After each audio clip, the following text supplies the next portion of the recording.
من الشياطين من يغوصون له ويعملون عملا دون ذلك وكنا لهم حافظين صدق الله مولانا العظيم.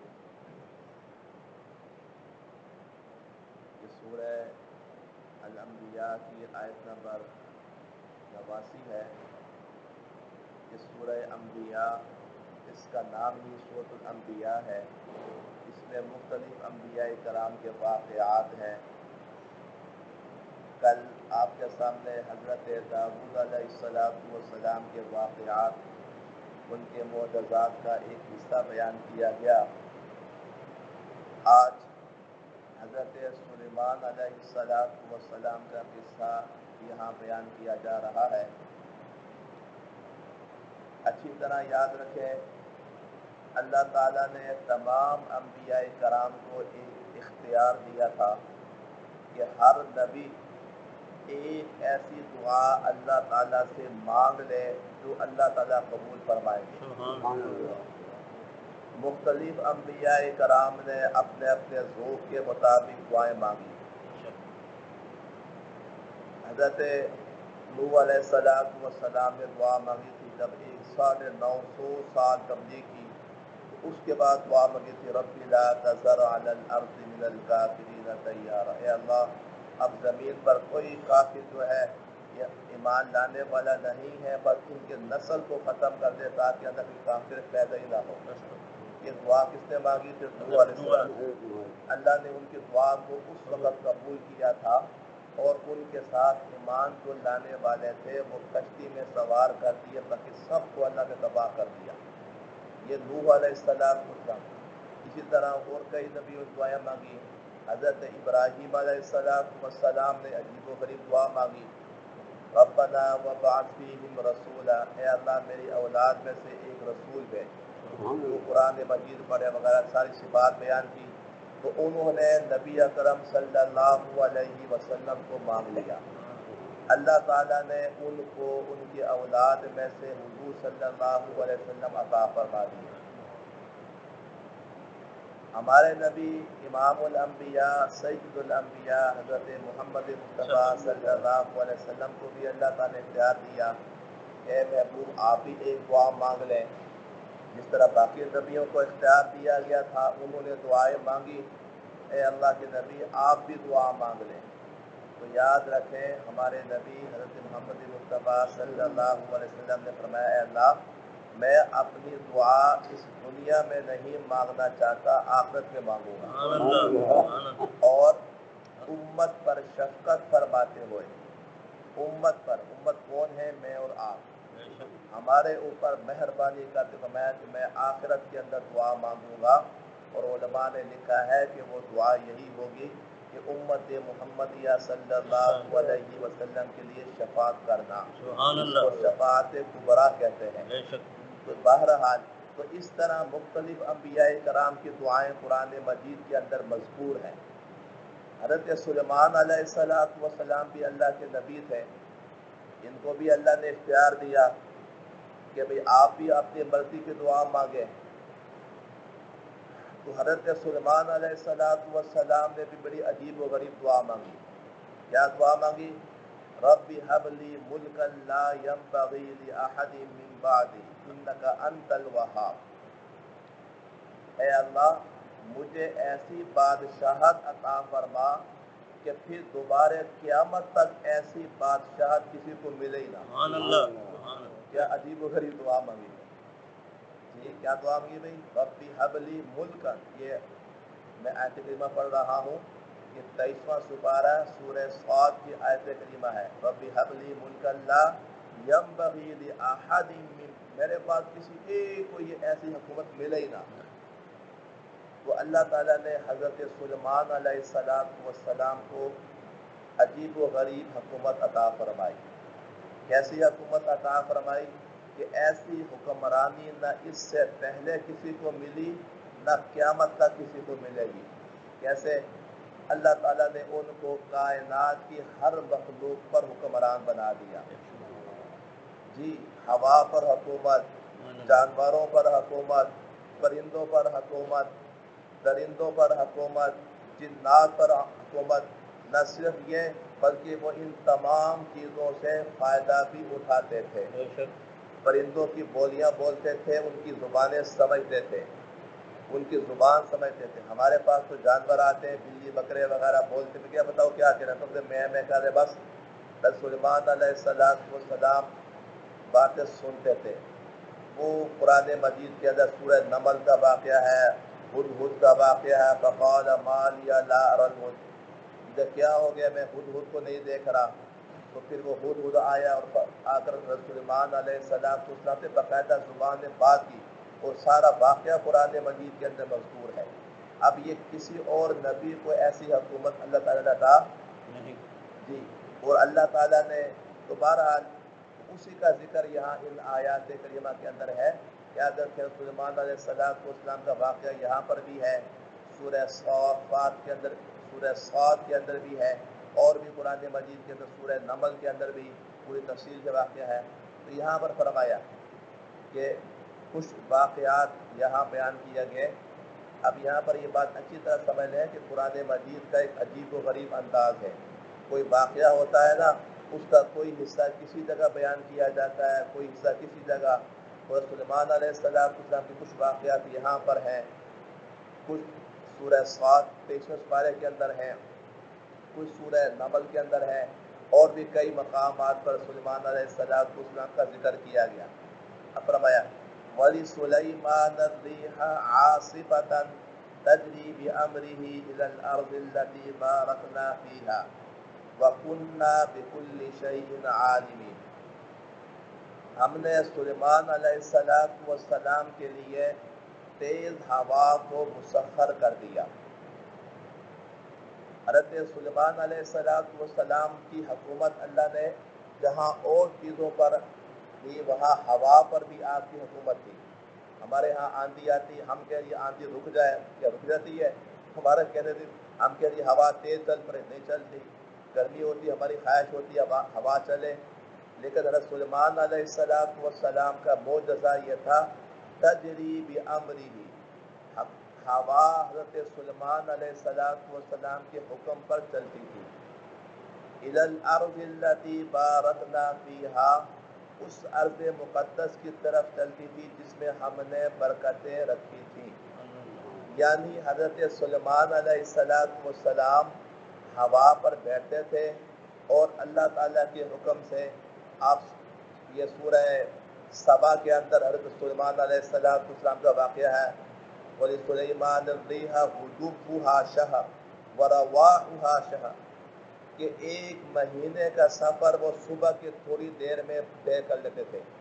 یعنی وہ ہوا پر بیٹھتے تھے, مثال کے طور پر اگر یہاں سے امریکہ تک کا سفر پیدل چلے تو ایک مہینے کا ہے نا, اور سلیمان علیہ السلام ہوا کو کہتے تھے وہ چند منٹوں کے اندر, صبح کے تھوڑی دیر کے اندر وہ یمن سے شام تک, اور شام سے یمن تک سلیمان علیہ السلام کو پہنچا دیا کرتے تھے.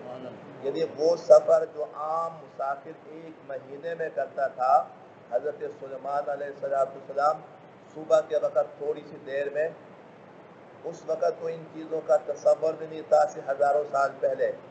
آج حضرت سلیمان علیہ السلام کی انہی آیات کو دیکھ کر کافروں نے یہ جہاز, یہ ہوائی جہاز, یہ طیارے تیز ترین بنائے ہیں. یہ اسی سے فلسفہ اور یہ نقطہ اور یہ آئیڈیا یہیں سے آیا ہے. تو بہرحال حضرت سلیمان علیہ السلام کے بارے میں فرمایا کہ ہوائیں ان کے تابع تھی.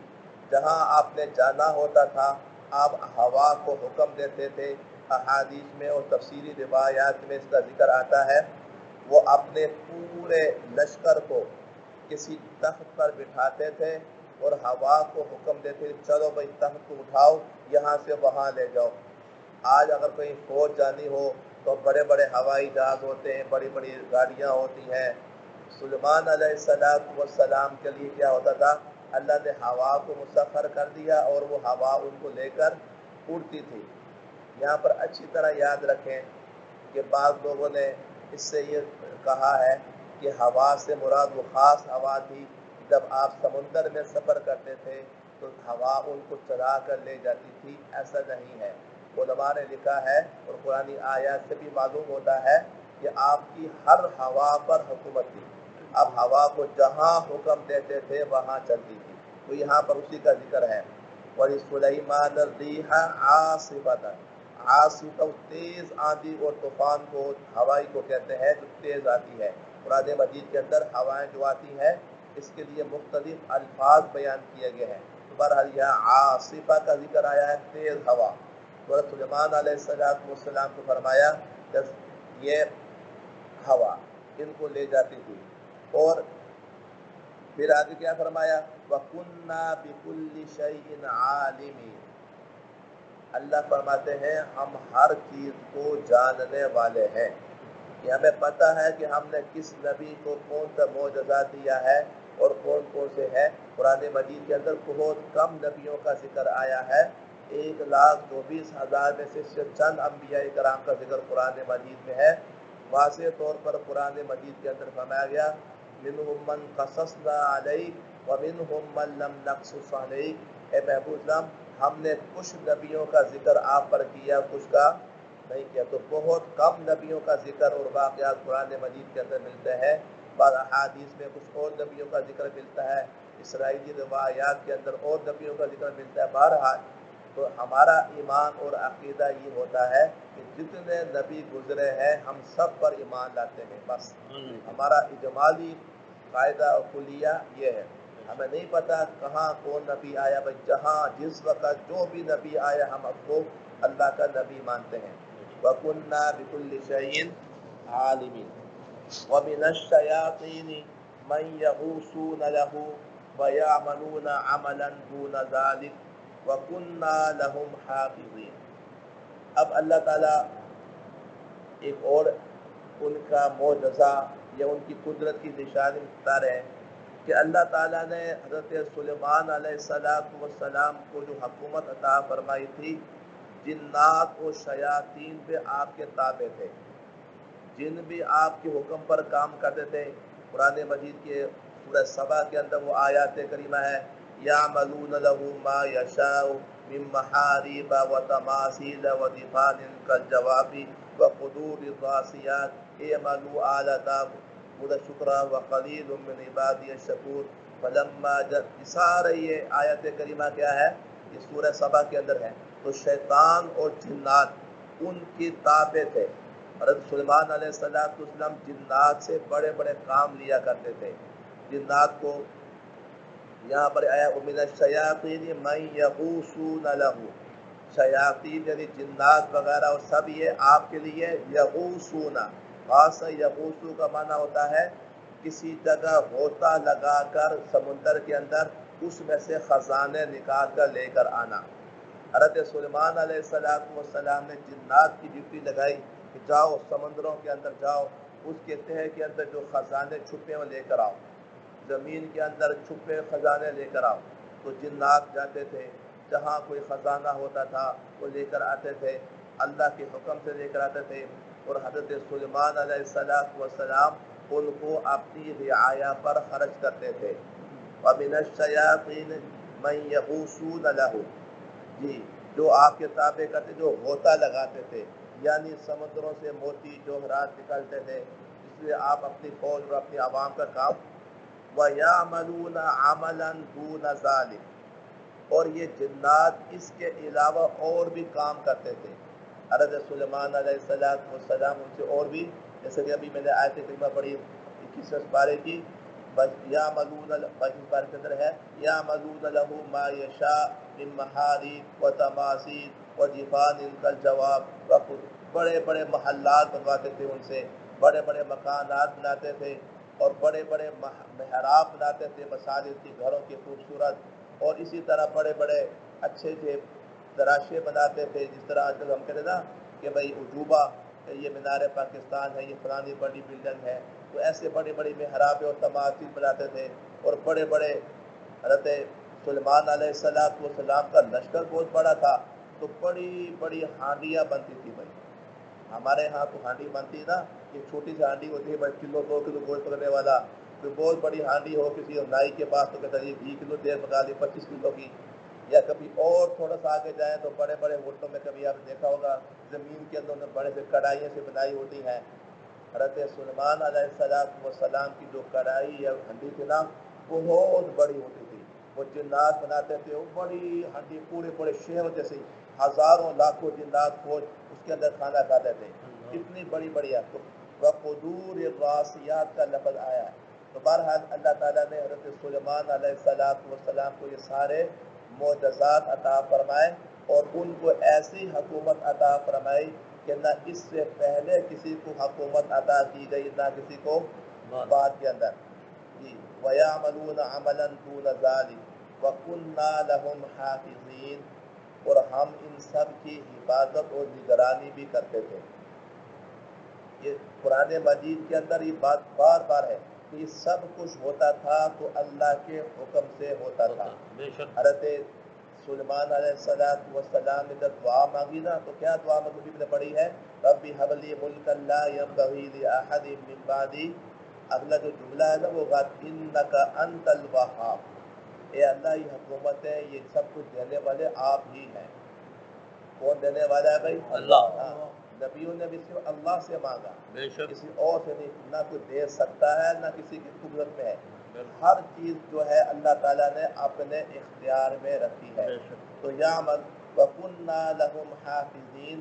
اللہ فرماتے ہم نے ان کو سب کچھ عطا کر دیا لیکن یہ نہیں ہے کہ اب ہم نے ان کو دے کر خود غافل ہو گئے. نہیں ہم ان کی ایک ایک بات پر نظر رکھ کر ان کی حفاظت کرنے والے بھی. اب یہاں پر ایک چھوٹی سی بات سمجھ لیں. حضرت داؤد علیہ السلام اپنے زمانے کے بادشاہ تھے. کیا تھے بھائی؟ بادشاہ. حضرت سلیمان علیہ السلام بھی کیا تھے بھائی؟ بادشاہ تھے. اور ساتھ ساتھ کیا تھے بھائی؟ نبی بھی تھے. حضرت داؤد علیہ السلام بھی کیا تھے بھائی؟ نبی. حضرت سلیمان علیہ السلام بھی کیا تھے؟ نبی. اور ساتھ بھی کیا تھے بھائی؟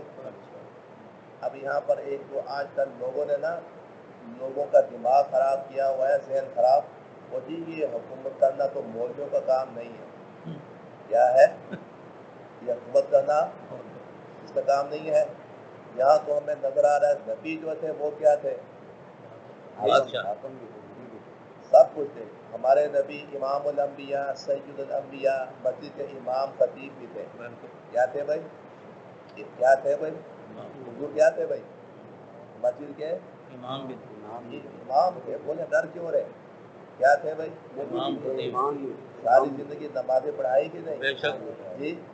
اور مدینہ کے والی بھی تھے. بے شک جی. بات سمجھ میں آئی؟ حضرت ابو بکر صدیق مسجد کے امام بھی تھے, خطیب بھی تھے, بادشاہ بھی تھے.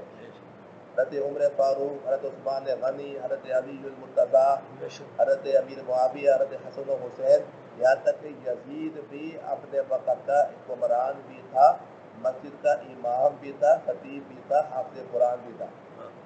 یہ آج شیطان نے اور امریکہ نے اور کافروں نے انہوں نے مسلمانوں کے دلوں میں بات بٹھا دی ہے کہ حکمرانی کرنا تو کافروں کا, فاسقوں کا, نالائقوں کا کام ہے. یہ مولویوں کا کیا کام ہے؟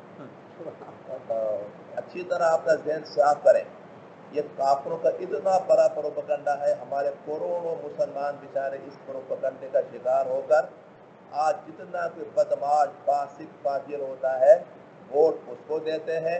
جب وہ اتنا بڑا ڈنڈا چڑھاتے ہیں پھر ہائے مار گئے, ہائے ظلم ہو گیا. بس تم حکمران جب جو ہے ووٹ دیتے ہو ظالموں کو, کافروں کو, فاسقوں کو, شرابیوں کو, زانیوں کو, تو پھر نتیجہ یہی نکلنا ہے. جب ہم کہتے ہیں کسی نیک آدمی کو ووٹ نہیں ووٹ ضائع کرنا ہے. بات سمجھا کریں. یہی فاسق فاجر جب آگے جاتے ہیں بدماش, یہی اسمبلیوں میں بیٹھتے ہیں, پھر انہوں نے فیصلے کرنے ہوتے ہیں. جی سارے فیصلے کس نے کرنے ہوتے ہیں؟ یہ وزیر جو ہوتے ہیں یہ ہم ہی تو بھیجتے ہیں. بالکل. جب اچھے لوگوں کو ہم بھیجتے ہیں, انتخاب آتے ہیں, تو پورے پاکستان کے اندر ہمارا میڈیا اس پر طوفان بدتمیزی برپا کر دیتا ہے. اور بھی نہیں جی کسی مولوی کو ووٹ نہیں دینا, ووٹ ضائع کرنا ہے, کسی داڑھی والے کو نہیں دینا, کسی نیک نہیں جی نہیں, وہ تو پیسہ چوری کا کام ہے. نتیجہ پھر وہی نکلتا جو بات ابھی نکل رہا ہے. دے دیے نا چودھری کو ووٹ, اب نتیجہ نکل رہا ہے نا, اب پوری قوم باں باں کر کے رو رہی ہے. جی پوری قوم رو رہی ہے, وہی ظلم ہو گیا, باں باں رو رہی ہے. آٹا نہیں مل رہا جی, وہ سارا وہ تبدیلی کا کیڑا ختم ہو گیا. جی یہ کیوں ہے؟ ہماری قوم کو اب یہ جب چلے جائیں گے نا ایک نیا ہمارے آگے کوئی بندہ پیش کرے وہ بھی اس سے بڑا ظالم ہوگا. یہ بڑے امریکہ یہ کافر جو ہے بڑے سمجھدار لوگ ہیں. آپ کیا سمجھتے ہیں؟ یہ باقاعدہ لوگ تیار کرتے ہیں. میں نے پہلے بھی کہا اب بھی کہتا ہوں اور دھڑلے سے کہتا ہوں الحمدللہ میرے گزشتہ 20-25 سال کے اندر جتنی باتیں کہیں سب صحیح ہوئی ہیں الحمدللہ. یہ عمران خان کے بارے میں بہت عرصہ پہلے کہہ دیا تھا ایک وقت آئے گا شاید آپ کو یاد نہیں ہے. مجھے یاد ہے جب اس کی شادی ایک انگریز لڑکی کے ساتھ ہوئی تھی میں نے اسی مدد میں کہا تھا یہ بہت بڑے خطرے کی گھڑی ہے. میں نے اس وقت کہا تھا میں آج بھی کہہ رہا ہوں پہلے بھی کہا ہے کہ یہ ملالہ یہ جو ہے نا بلاول یہ لوگ جو ہے یہ آئندہ ہمارے حکمران تیار کیا جا رہے ہیں. اس کو تیار کیا جا رہا ہے حکمران جی ہاں. یہ کل کو وقت آئے گا یہ ملالہ آپ کی حکمران بنے گی. یہ کون ہے یہ پتہ ہے آپ کو مجھے اس بارے بات لیکن یہ کیا یہ سارے کل آئیں گے ان کو بڑا پروٹوکول جی بڑی بڑی عورت ہے کل یہ ہمارے حکمران بنے گی.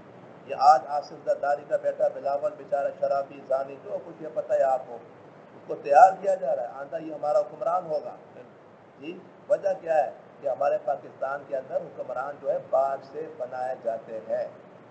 آپ کیا سمجھتے ہیں کہ پورے پاکستان میں کوئی نیک آدمی نہیں ہے؟ جی کیا کوئی اچھا آدمی نہیں ہے؟ بہت زیادہ. کیا کوئی قابل آدمی نہیں ہے؟ سارے ہیں بہت. لیکن یہ ہے کہ اس پر ہمارا اللہ تعالیٰ ہمارے ہاتھ پر رحم فرمائے. اللہ ہمیں حقیقی آزادی عطا فرمائے. جیسے پاکستانی قوم حقیقی آزاد ہو جائے گی نا پھر دنیا میں پاکستان کے علاوہ کوئی سپر طاقت نہیں ہوگا.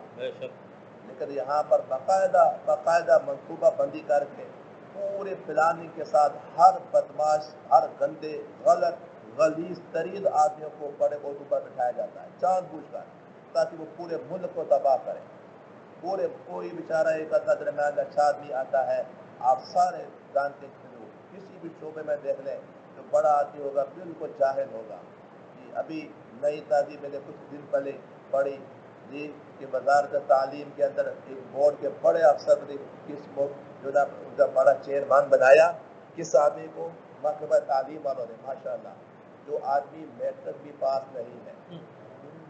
اندازہ لگائے جی اندازہ لگائیں. ہم نے اپنی آنکھوں میں دیکھے ہوئے انگوٹھا لگانے والے کو جی ہمارے پاکستان میں ایک وزیر اعلیٰ ایسے بھی رہے ہیں جی میں نام نہیں لیتا عدمن ہاں وہ وزیر اعلیٰ تھے اور 5 سال وزیر اعلیٰ رہے جی اور واحد وزیر تھے جنہوں نے پوری مدت پوری کی اور وہ آدمی بیچارہ اپنا سائن نہیں کرتا تھا انگوٹھا لگاتا تھا.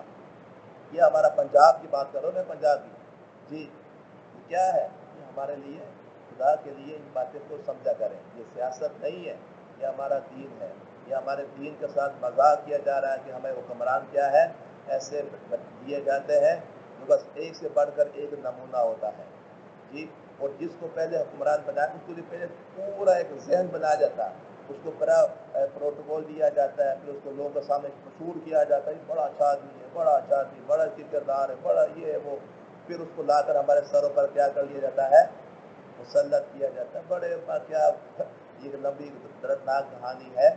میں اس پر ایک بات مطلب تو پہلے بھی بات کہی وقت اس پر پاکستان کے قومی اسمبلی میں سینٹ کے اندر ایک دفعہ نہیں 20 دفعہ یہ قانون پیش کیا گیا ہے 20 دفعہ کہ جناب پاکستان میں دیکھیں ہم لوگ سرکاری ملازمت میں کوئی نوکری نکلتی ہے نا تو اس کے لیے درخواستیں دینے کے لیے کہتے ہیں چپراسی ہے یہ حوالدار ہے اس کے لیے نوکریاں لگی ہیں اس کے لیے سیٹیں خالی ہوئی درخواستیں دیں تو نیچے کیا لکھا ہوتا ہے یہ تعلیمی معیار یہ قابلیت یہ اتنا تجربہ اتنی تعلیم چپراسی کے لیے اتنی لمبی چوڑی لسٹ ہوتی ہے. پاکستان کے اسمبلیوں کے اندر ایک دفعہ نہیں کئی دفعہ یہ قانون پیش کرنے کی کوشش کی گئی اس قانون کو آگے چلنے ہی نہیں دیا کہ جناب پاکستان میں صدر وزیر اعظم جو وزیر وزراء ہے ان کی تعلیم کے پر بھی کوئی قانون ہونا چاہیے کہ صدر آدمی جو بنے گا اس کے اندر یہ قابلیت ہونی چاہیے. جو وزیر اعظم بنے گا اس کی یہ ڈگری یا تعلیم جو وزیر داخلہ آج تک پاکستان میں یہ قانون بننے نہیں کیا اس کو آگے سننے بھی نہیں دیتے اس کو کبھی سوچا کریں یہ باتیں بھی سننے بھی نہیں دیتے کہ بھائی بات نہیں کرو بس وہ اس کو تو جسے کہتے ہیں نا آئے پھاڑ پھینک دیا کہ اس کو ذکر بھی نہیں کرنا، اس کا نام بھی نہیں لینا. یہی وجہ ہے کہ ہمارے پاکستان میں ایک سے بڑھ کر ایک حکمران ماشاءاللہ یہ ہمارے پاس آ رہے ہیں. خدا کی قسم یہ عمران خان، یہ نواز شریف، یہ زرداری، یہ جو لوگ ہیں نا، اگر ان کو ان کی قابلیت کی بنیاد پر لایا جائے، خدا کی قسم یہ چپڑاسی رکھنے کے قابل بھی نہیں ہے. ان کی تعلیمی معیار یہ ہے، یہ چپڑاسی رکھنے کے بھی قابل نہیں ہے. ان کو تو گھر میں کہنا چائے لے کر آپ اس کے قابل بھی یہ لوگ نہیں ہیں جی. لیکن کیا ہے، یہ باتیں آپ سمجھا کریں. یہ میں اس لیے کہہ رہا ہوں کہ یہ قرآن مجید کی آیت آپ کے سامنے دو نبیوں کے واقعات کل بھی پڑھے آج بھی، اور دونوں کیا تھے بھائی؟ نبی تھے اور حکمران بھی. اور آج مسلمانوں کا یہ تو جو نا یہ کام نبیوں کا کام ہے، یہ تو صحابہ کا، خلفائے راشدین کا کام ہے. اللہ تعالیٰ نے یہ دنیا بنائی ہی نیک لوگوں کے لیے ہے. ان بڑی چیز بس چھوڑے وہ سب آئے تھے. اللہ سب کو عمل کرنے کی